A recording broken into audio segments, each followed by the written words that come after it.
안녕하세요. 좋은 아침입니다. 오늘은 야고보서 1장에서 5장 전체를 한번 보도록 하겠습니다. 자, 야고보서는요, 예수님의 친동생 야고보를 얘기하는 거예요. 그 야고보가 쓴 편지라고 보시면 되는데, 야고보는 그 예수님 살아생전에는 가장 가까운 가족이었지만 예수님의 메시아를 전혀 믿지 않았었죠. 왜? 그러다가 이제 부활하신 예수님을 직접 만나고 나서야, 자기의 형이 죽었는데 그냥 그렇게 이상한 말 하고 있다가 죽은 줄 알았죠. 근데 부활하신 자기 친형을 이제 본 거야. 부활하신 예수님을 진짜 만나고 나서 완전히 바뀐 겁니다. 진짜 육체형으로 오셨던 예수님이 진짜 메시아였구나라는 걸 알고 난 후로 예수님의 그 복음을 전하는 일에 한평생을 바치게 됩니다. 자, 야고보는 그래서 예루살렘에서 초대교회 지도자로서의 역할을 끝까지 하다가 돌에 맞아 충돌당하는 인물이거든요. 자, 어제 본 히브리서는 그 믿음의 방향을 말했다면 오늘 보실 이 야고보는요. 믿음의 모습, 즉 믿는 사람이라면 어떻게 살아야 하는가에 대해서 보여주는 책이라고 생각하시고 보시면 됩니다.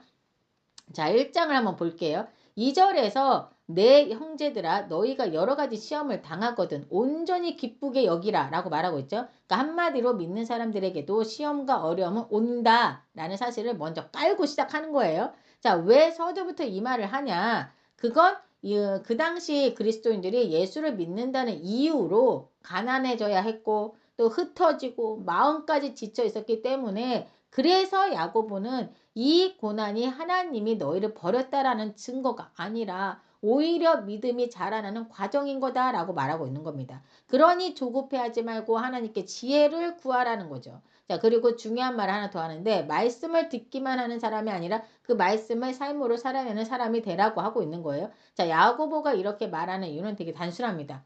믿음이 머리에만 머무르면 고난 앞에서 쉽게 무너지기 때문인 거예요. 그래서 야고보는 이 야고보서는 여러분들 읽어보시면 어렵지 않아요. 야고보서를 이렇게 쭉 읽어보시면 어렵지는 않지만 뭐가 있냐면 찔림이 있어. 예? 찔림이 있어요. 예, 지금 야고보는 우리에게 너의 믿음은 지금 삶에서 살아 움직이고 있는 믿음이냐? 라고 지금 묻고 있는 겁니다. 예, 1장이 되고 그런 내용으로 되어 있고 2장으로 넘어가 볼게요. 자, 야고보서 2장은 아주 현실적인 얘기를 굉장히 직설적으로 하고 있어요. 1절에 바로 사람을 차별하지 말라라고 말하고 있죠. 자, 이거는 실제 교회 안에서 있었던 일을 가지고 말을 하고 있는 거예요. 그러니까 읽어보시면 쉽게 이해가 되실 텐데 교회 안에 두 사람이 들어온 거야. 응? 교회 안에. 자, 한 사람은 되게 잘 차려입고 막 금가락지까지 성경에 써있어. 금가락지까지 끼고 딱 봐도 아주 부유한 사람인 거죠. 아름다운 옷을 입고 이제 그런 사람이 들어온 거예요. 그리고 또 한 사람은 누가 봐도 남루해. 누가 봐도 무슨 그지야? 뭐 이렇게 남루한 옷을 입고 이분 굉장히 별 볼일 없어 보이는 사람이 들어온 거예요. 자, 그러면 사람들의 관심과 눈길이 어디로 가겠습니까? 예? 그 되게 막 부하고 아름다운 옷을 차려그 금가락지로 번쩍번쩍한 그 사람에게 자연스럽게 간다는 거예요. 그래서 그 좋아 보이는 그 사람이 아유 어서 오십시오. 이쪽으로 저리 비켜봐. 여기 앉으세요. 뭐 이렇게 한다는 거예요. 그렇게 하면서 막 안내하고 친절과 호의를 베푼다는 거죠. 하지만 남루한 사람한테는 위아래로 이렇게 막 훑어보면서 네가 거기 서 있든지 내 발등상 아래 앉든지 네 마음대로 해라. 막 이런 식으로 대우했던 거예요. 진짜 대박이죠. 그러니까 이런 일이 실제 있었다는 얘기예요. 있었다는 얘기예요. 어떻게 교회에서 이런 일이 있을 수 있지? 막 이러는데 사람이 교회지만 이렇게 부족한 사람들로 모였기 때문에 그런 것 같아요. 그렇죠? 자, 그런데도 이제 어쨌든 이제 뭘 얘기하는 거냐? 지금 세상 이 사람들이 지금 교회잖아요. 교회 아니에요. 그런데도 여전히 세상의 기준으로 사람을 판단하고 있었던 겁니다. 그래서 야고보는 분명하게 그런 차별은 믿음이 아니다 라고 말하고 있는 거죠. 5절에서 내 사랑하는 형제들아 들을지어다. 하나님이 세상에서 가난한 자를 택하사 믿음에 부요하게 하시고 또 자기를 사랑하는 자들에게 약속하신 나라를 상속으로 받게 하지 아니하였느냐. 그런데 너희는 도리어 가난한 자를 업신여겼도다. 부자는 너희를 억압하며 법정으로 끌고 가지 않았냐 이렇게 얘기하는 거예요. 그러니까 아마 호통치는 듯한 느낌이 들 정도로 그냥 적나라하게 야고보가 말하고 있는 거예요. 그리고 13절에 긍휼을 행하지 아니하는 자에게는 긍휼이 없는 심판이 있으리라. 긍휼은 심판을 이기고 자랑하니라 써있죠. 이 말은 긍휼을 전혀 베풀지 않는 삶은 그 사람이 하나님의 그 긍휼을 정말로 알고 있는지 의심하게 만든다. 하지만 하나님의 긍휼을 받은 사람은 자연스럽게 긍휼을 베풀게 되고 그 긍휼은 심판 앞에서도 그 사람의 믿음이 살아있음을 증언한다라는 말인 겁니다. 자, 그리고 14절 이하에서는 그 행함이 없는 믿음. 여러분, 자, 다시 행함이 없는 믿음은 죽은 것이라고 설명하고 있는 거예요. 그 내용이 다 나오고 있어요. 그러니까 이 말은 우리가 착한 일을 해야 구원받는다 라는 그런 뜻이 아닙니다. 아니고 정말 하나님을 믿고 있다면, 예? 그 믿고 있다면 그 믿음은 자연스럽게 삶에서 드러난다는 걸 말하고 있는 거예요. 예수님이 어떤 걸 어떻게 살으셨죠? 가난한 자를 긍휼히 여기시고 아픈 자를 고치시고 늘 부유한 자들과 있었습니까? 가난한 자들과 있었습니까? 가난한 자들과 함께 하시면서 그들에게 힘을 주시고 위로하고 이렇게 사랑을 주셨지 않습니까? 우리가 예수님을 믿는다면 우리도 여러분 그 사랑하는 사람은 자기가 사랑하는 사람을 닮게 돼 있잖아요. 저 사람은 저런 걸 좋아하지. 나도 그럼 저 사람한테 잘 보이게 해서 그렇게 하지 마. 이런 거 하잖아요. 그렇다라는 거예요, 지금. 응?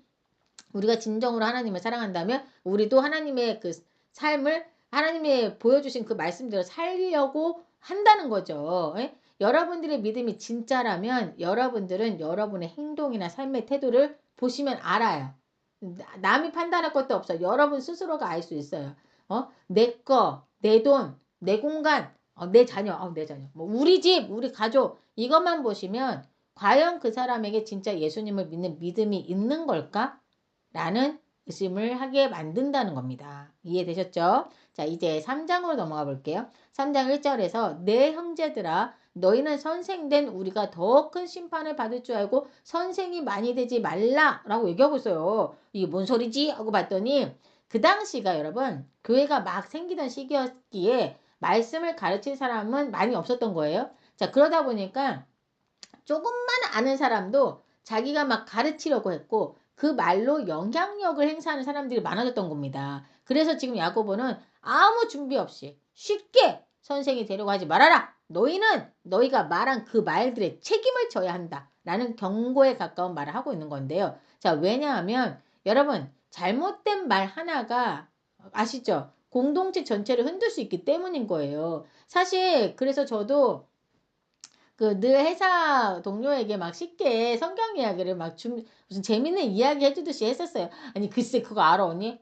그 믿음의 조상 아브라함도 자기 아내를 자기 살겠다고 누이라고 속여가지고 애고방에 그 첩으로 들어가게 할 뻔했었잖아. 그것도 2번이나 막 이렇게 막 쉽게 얘기를 해주곤 했었던 거예요. 그러니까 성경이 그러니까 듣는 사람 입장에서는 헐 진짜 야 아니 아브라함이 그랬었단 말이야. 믿음의 조상 아브라함이 그랬단 말이야. 막 이러면서 아니 그래서 어떻게 됐어? 막 이러면서 우리가 성경 이야기를 이야기하곤 했었어요. 그래서 사실 이 성경 일독을 하자고 제안을 하고 나서 아니 네가 설명해주면 귀 쏙쏙 들어오고 너무 재밌으니까 네가 좀 먼저 읽고 설명 좀 해줘라 라는 말이 나왔던 거고 그래서 제가 지금까지 이걸 하고 있는 거거든요.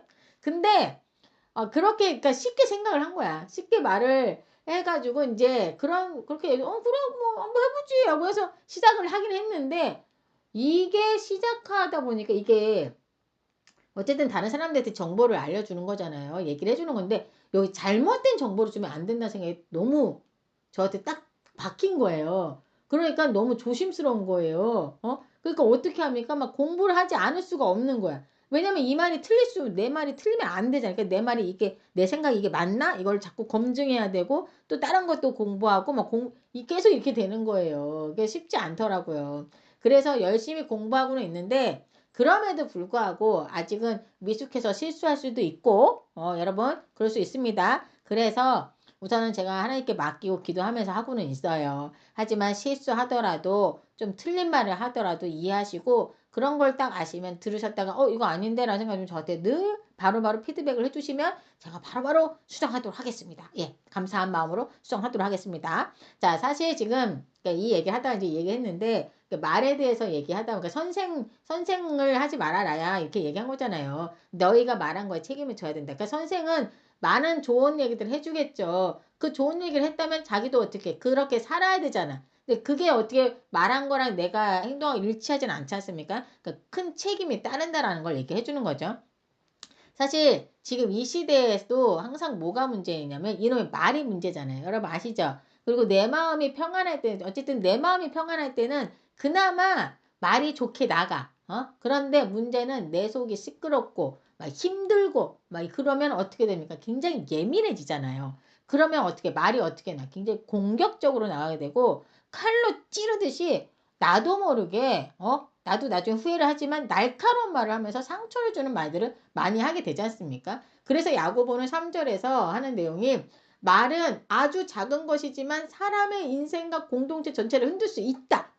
그러면서 비유로 작은 제갈이 그 제갈 동물 아시죠? 동물 말. 그 말을 하면 그 말 동물의 말을 얘기하면서 말의 몸 전체를 이 작은 제갈이 그 동물의 그 말 아시죠? 뛰는 말의 몸 전체를 움직이게 하잖아요. 응? 그리고 작은 키가 큰 배의 방향을 바꾸듯이 우리의 이 혀가 되게 작잖아요. 작은 일부죠. 근데 이 혀가 작지만 엄청난 영향력을 가지고 있다고 말하고 있는 겁니다. 특히 야고보는 우리가 같은 입으로는 하나님을 찬송하면서 동시에 하나님의 형상대로 지음을 받은 사람을 저주할 수 없다라고 말하고 있는 겁니다. 자, 6절 이하의 말들이 너무나도 공감이 되실 거라고 생각이 드는데요. 우리 사람이 여러 종류의 짐승과 새, 벌레, 뭐 바다의 동물들 다 길들일 수도 있지만 혀는 능히 길들일 사람이 없다라고 얘기하고 있어요. 자, 그러면서 뭐라고 말하냐? 혀는 쉬지 아니하는 악이래요. 여러분, 혀는 쉬지 아니하는 악이요. 죽이는 독이 가득한 것이라고 말하고 있지 않습니까? 공감되시죠? 예? 칼로 사람을 죽이는 것만이 살인이 아니죠. 예, 말로도 사람을 죽일 수 있지 않습니까? 저는 읽으면서 굉장히 긴장도, 이게 읽으면서, 이 말 조심해야겠다라는 생각 때문에 긴장도 되고 찔림도 있더라고요. 예, 조심해야 될 것 같아요. 자, 그러니까 지금 야고보는 믿음이 있다는 건 단지 교리를 아는 게 아니라 우리의 말의 방향이 바뀌는 것으로 드러나야 된다라고 말하고 있는 거예요. 우리 이게 진짜 조심해야 되겠죠. 우리가 정말 믿는 사람이라면 우리의 말의 방향이 어느 쪽으로 흘러가야 되는지 한번 우리도 이제 조심하면서 신중하게 말을 해야 되겠다라는 생각을 다시 한번 했습니다. 자, 그리고 3장 후반부에서는 두 종류의 지혜를 대비해서 보여주고 있거든요. 하나는 세상의 지혜인데요. 이 지혜는 비교하고 경쟁하고 다투게 만든다라는 거예요. 그래서 그 결과는 늘 혼란과 분쟁이라는 거죠. 하지만 반대로 하나님께로부터 온 지혜는 먼저 순결하고 화평하고 온유하며 다른 사람을 배려하게 만든다는 거예요. 자, 야고보가 이 말을 하는 이유는 믿음이 진짜라면 너희 안에 있는 예수님을 믿는 그 믿음이 진짜라면 그 믿음은 가장 먼저 우리의 말에서 드러나야 하기 때문이다 라고 얘기한 거예요. 그 11절에서 한 샘의 구멍에서 어찌 단물과 쓴물을 동시에 내겠느냐라고 써있죠. 그러니까 우리가 한 입으로 하나님을 찬양도 했다가 육두문자와 막 비방과 죽이는 말을 같이 동시에 한다면 어떻게 되는 거예요? 하나는 가짜인 거야, 여러분. 그럼 뭐가 가짜일 확률이 높습니까? 하나님을 찬양하는 그게 가짜일 확률이 높은 거예요, 여러분. 이해되시죠? 내가 하나님을 믿는다라고 착각하고 있는 것일 수 있다라는 거예요. 완전히 내가 그 믿음에 동화가 됐다면 내 말이나 행동이 달라질 수밖에 없다라는 거죠. 그러니 우리 여러분 말 조심합시다. 말 조심. 자, 지금 나의 말은 사람을 살리는 말을 하고 있는가? 아니면 믿음 없는 모습으로 사람들을 무너뜨리고 있는가? 우리 스스로 돌아봐야 할 때인 것 같다라는 생각이 들었습니다. 자, 이제 4장으로 넘어가 볼게요. 4장에서 야고보는 왜 우리 안에 다툼과 갈등이 끊이지 않을까? 그거는 우리 안에 있는 욕심 때문이라고 지금 야고보가 말하고 있어요. 자, 우리는 원하는 것을 얻지 못하면 막 쉽게 비교하고 시기하고 다투게 된다라고 말하고 있는 거예요. 그래서 야고보는 하나님과 세상 사이에서 동시에 양쪽을 붙잡을 수는 없다라고 말하고 있는데요. 3절에 보시면 구하여도 받지 못함은 정욕으로 쓰려고 잘못 구하기 때문이다 라고 말하고 있죠, 여러분. 제가 이 말씀을 이제 읽고 나서 예전에 읽고 나서 맞구나. 맞다. 내가 하나님께 구하긴 하지만 그 기도의 중심이 하나님이 아니라 나일 때 나를 위해서 나만을 바라보고 했을 때 기도의 응답이 안 됐었던 거구나라는 생각을 좀 하기도 했었어요. 예? 근데 동시에 또 어떤 생각도 들었냐면 그래서 그렇게 하면 안 되겠구나라고 생각도 했지만 그럼 나는 내 필요나 내 어려움은 아예 구하면 안 되는 건가? 라는 생각도 했었어요. 그러니까 잘 모르고 막 이렇게 잘 모를 때인 거죠. 자, 근데 그거는 우리의 오해인 거예요, 여러분. 왜냐하면 하나님은 우리의 필요를 아시고 먹을 거, 입을 거, 또 삶의 문제를 구하라고 하셨거든요. 구해라. 그럼 구할 것이다. 두들겨라. 그러면 열릴 것이다. 막 이렇게 얘기하셨지 않습니까? 자, 그럼 정력으로 쓰려고 잘못 구하는 거. 그건 도대체 뭘까 하는 생각이 들었는데요. 그건 바로 비교에서 나오는 욕심, 남보다 더 가지려는 마음, 내 만족, 내 자존심, 내 안전만을 위한 바람, 즉 하나님이 아닌 내 욕심에서 오는 바람 이런 걸 말하는 거라고 하더라고요. 그러니까 한마디로 하나님 이걸 주셔야 제가 남들보다 더 나아 보일 수가 있거든요. 하나님 저에게도 좀 돈을 좀 주셔야 많이 주셔야 저도 좀 루이비통도 사고 명품을 좀 사야 사람들이 저를 깔보지 않을 수 있거든요. 막 이런 거. 무슨 말인지 아시겠죠? 이런 거. 그러니까 이런 식으로 하나님을 수단으로 삼는 기도, 하나님 없어도 괜찮아지려는 기도, 이런 걸 금하는 걸 얘기하는 거예요. 그 정욕이라는 게 꼭만 그런 뜻으로 보시면 됩니다. 자, 그리고 13절을 보시면 마치 우리가 살아가면서 우리 인생의 계획을 세우지 말라는 건가 하는 생각이 들더라고요. 근데 이거는 우리 보고 계획을 세우지 말아라라는 말이 아니라 하나님 없이 계획하지 말아라는 말인 거예요. 그러니까 사실 저는 이제는 제 인생이 제 것이 아님을 너무 잘 알고 있거든요. 그러니까 제 뜻대로가 아니라 하나님께서 말씀하신 대로 살아가는 게 맞는 거죠. 그쵸? 자, 그러니까 한마디로 인생의 주도권은 내게 있는 것이 아니라 바로 하나님께 있는 거기에 하나님께 맡기는 삶을 살아라는 말인 거예요. 그러니까 보세요. 14절에서 인생은 잠깐 보이다가 없어지는 안개라고 말하고 있지 않습니까? 야고보는 4장에서 우리에게 하나님 앞에서 낮아질 때 비로소 삶의 방향이 바로 설 수 있다라고 말하고 있는 거예요. 저는 이 말에 동의합니다. 한 치 앞도 모르는 우리가 내가 한 치 앞도 모르는데 그 다음날 내가 무슨 일이 일어나는지도 모르는데 내가 계획을 하고 내가 뭔가를 막 해가지고 이루어질 것처럼 이렇게 착각 속에 살아가면 저는 그런 착각이라고 생각해요, 진짜. 예, 그래서 하나님께서 이끄시는 삶을 사는 게 진짜 맞는 삶이다라고 생각을 하거든요. 당장 내 뜻하고는 반대일 수도 있고 내가 원하지 않는 길일 수도 있지만 다 이유가 있다. 예, 당연하잖아요. 하나님께서 이끄시는 거면 더 많은 걸 보시고 계시고 더 미래를 다 앞의 모든 걸 다 보고 계신 분이 저를 이끌어 가시는데 저를 뭐 죽이려고 그러시는 건 아니시잖아요. 저를 위해서 저에게 가장 유익한 걸 주시는 분이 바로 하나님이시기 때문에 이제는 믿고 갑니다. 믿고 가. 예. 그냥 제가 눈에 봤을 때 이거 아닌데라고 해도 저는 그냥 믿고 갑니다. 예. 이제 이렇게는 약간 이제 바뀌었어요, 이제. 이제 그거는 정립이 됐어요. 감사하죠. 자, 이제 마지막 5장으로 가볼게요. 자, 야고보서 5장은 불공평한 현실을 외면하지 않는 말씀으로 시작을 하고 있거든요. 그러니까 야고보는 힘 있는 사람들이 약한 사람들을 억압하는 세상을 보면서 하나님이 그 모습을 다 보고 계신다라고 말하고 있는 거예요. 그러니까 이 말은 부자를 미워하라는 말도 아니라 그냥 억울한 현실 때문에 믿음을 포기하지 말라는 그 위로의 말인 거예요.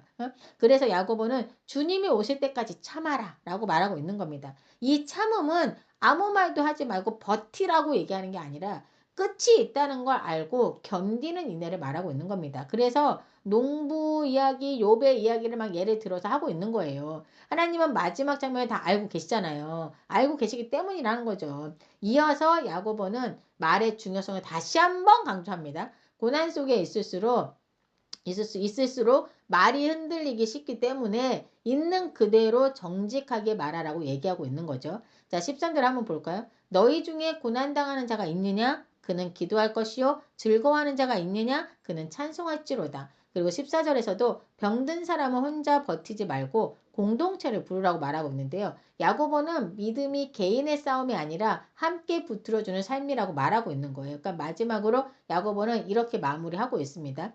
누군가 믿음의 길에서 벗어났다면 외면하지 말고 다시 돌아오게 도와주라는 겁니다. 자, 5장은 불공평한 세상 속에서도 하나님은 여전히 일하고 계시며 믿음은 끝까지 함께 지켜가는 것이라고 말하고 있는 거예요. 자, 우리의 네, 우리의 믿음의 공동체가 있다는 게 되게 소중하다는 생각이 들지 않습니까, 여러분? 저는 그런 생각이 들더라고요. 자, 야고보는 지금 우리에게 너희가 믿음이 있다고 말한다면 지금 너희가 어떻게 살아가고 있는지를 한번 되돌아보라고 말해주고 있는 거구나 라는 생각이 들더라고요.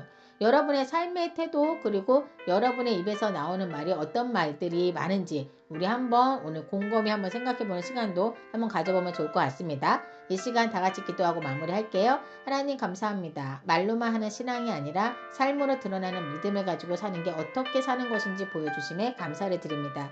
세상에서 살면서 흔들릴 때도 많지만 그럴 때마다 다시 주님께 돌아오게 하시고 오늘의 선택 속에서 주님의 뜻을 살아내는 그런 저희가 되도록 함께해 주시옵소서. 늘 우리와 함께해 주시며 도움 주시는 주님께 감사를 드리며 이 모든 말씀 우리 주 예수 그리스도 이름으로 기도드립니다. 아멘.